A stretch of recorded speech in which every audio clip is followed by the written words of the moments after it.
Authorities in Virginia are on high alert as they brace for a gun rights rally at the state capitol today.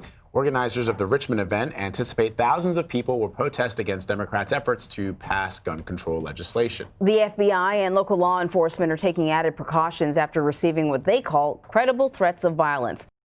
For more on this, let's bring in Nikole Killion. She is in Richmond. So, Nikole, we mentioned that protesters are rallying against new gun law proposals. Can you explain to our viewers just what some of those proposals are?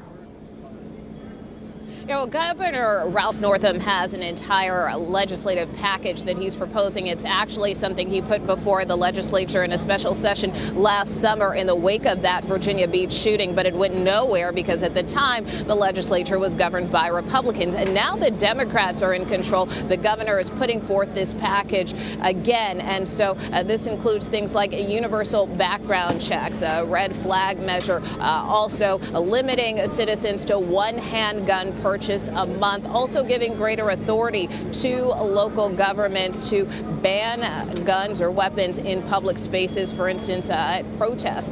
So those are a couple of the measures that have already cleared a Senate committee. The governor's full package has not come before the House. That's expected to happen perhaps later this month. But this is what all of these protesters are up in arms about, no pun intended. They really are concerned that these measures are too strict.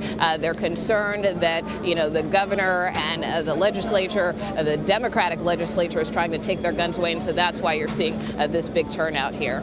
So, Nikole, were there any legal challenges to the governor's temporary ban on weapons ahead of this event? Well, there were, and obviously, this was a precaution that the governor took because of credible evidence of potential violence here. And so the governor declared a state of emergency and enacted this temporary ban on guns. It was challenged by several gun rights organizations, but as of now, the Virginia Supreme Court has upheld the ban, meaning these folks here cannot take weapons onto Capitol grounds. So we played David Begnaud's package right before you. So we saw a little bit of some of the precautions that are being taken other than banning guns. What else is going on there?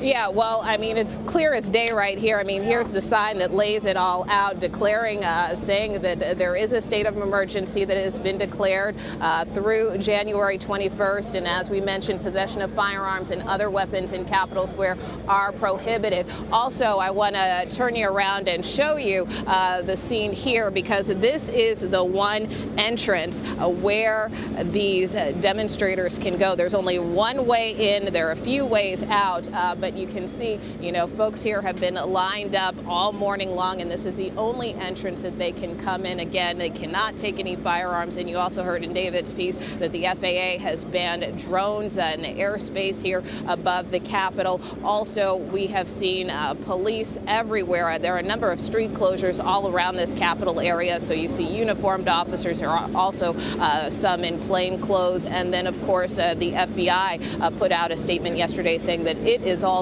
assisting state and local partners. And Nikole, what are you hearing from some of the attendees as they prepare for this rally?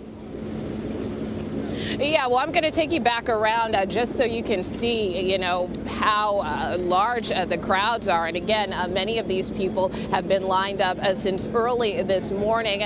Most of them are here to demonstrate peacefully. And again, their main concern is that the governor's proposals will take away their Second Amendment rights. And usually this is an event that happens here on the Capitol grounds every year. It's called Lobby Day. And so the group that has organized this, normally they said in the past they've had about 800 to 1,000 folks come out. Obviously, by the looks of this, because these crowds span down for several blocks, clearly there are many more. The organizers here estimate upwards of 50,000 people could show up here today.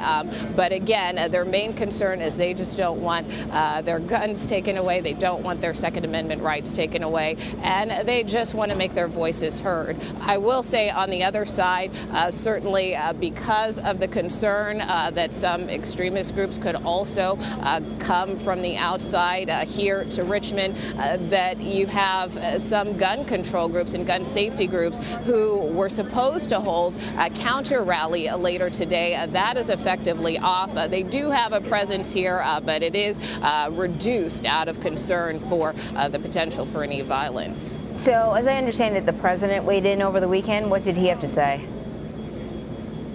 Well, that's right. You know, the president put out a tweet essentially saying that the Second Amendment is under serious attack in the great Commonwealth of Virginia. And, you know, I think it will be interesting to see how that tweet and the president's comments here will be received, because, again, there is this concern. You know, typically this is a very local event, a state-driven event, and there is this broader concern that there could be these extremist groups from the outside, these militia-type organizations, people coming from outside of the state here to Virginia. And so certainly a tweet like this from the president could potentially inflame what is already a very heightened state of alert here and a very tense debate over the issue of gun rights. So we'll see if the president continues to weigh in or make a statement, but certainly that's what he's put out thus far. All right, Nikole Killion, thank you very much, Nikole.